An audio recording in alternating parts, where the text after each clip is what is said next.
Today is Monday, April 20th, 2026, and today is National Lookalike Day, which feels like one of those things that raises a question. How close does something have to be before we call it the same? Welcome to Wait, That's Random, This Day in History. I'm your host, C.L. Burns, voice actor, audiobook narrator, and your guide through the odd and unexpected corners of history. Let's dive in. On this day in 1653, Oliver Cromwell walked into Parliament and dissolved it. Not through a vote, not through a process. He simply ended it. The group had been in place for years, but tensions had been building. Disagreements over direction, frustration over progress, and at a certain point, Cromwell decided it wasn't working anymore, so he shut it down. What stands out about this moment isn't just the decision, it's how direct it was.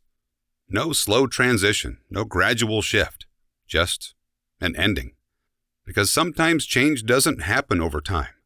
Sometimes it happens the moment someone decides it does. And sometimes, instead of ending something, people figure out how to preserve it. Which brings us to 1862. Louis Pasteur and Claude Bernard were studying how heat affected liquids like wine and milk. At the time, spoilage was common, unpredictable, hard to control. But through experimentation, they found that applying controlled heat could reduce the microorganisms that caused the problem. It didn't eliminate everything, but it changed the outcome. And that small shift, heating something just enough, made a huge difference because it extended shelf life, improved safety, and made something unreliable more consistent. It's one of those things that doesn't feel dramatic, but once it's there, it becomes normal. And sometimes instead of preserving something behind the scenes, people build something meant to be experienced. Which brings us to 1912. On April 20th, Fenway Park opened in Boston. At the time, it was just a ballpark, a place for games.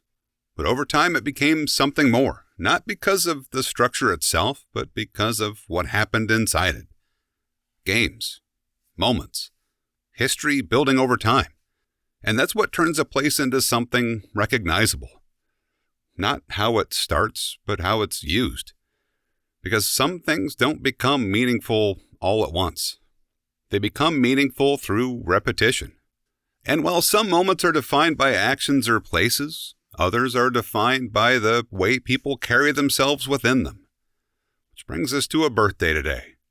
George Takei was born on April 20th, 1937.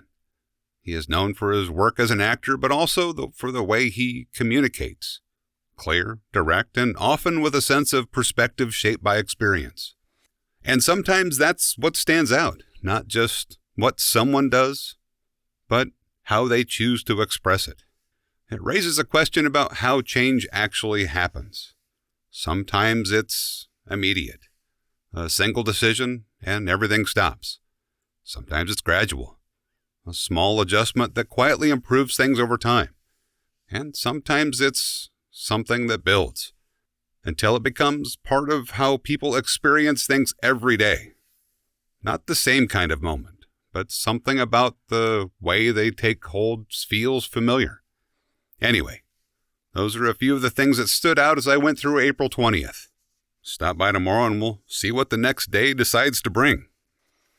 If you'd like to hear more of my work or explore the books and projects I've been a part of, you can find it all at waitthat'srandom.com.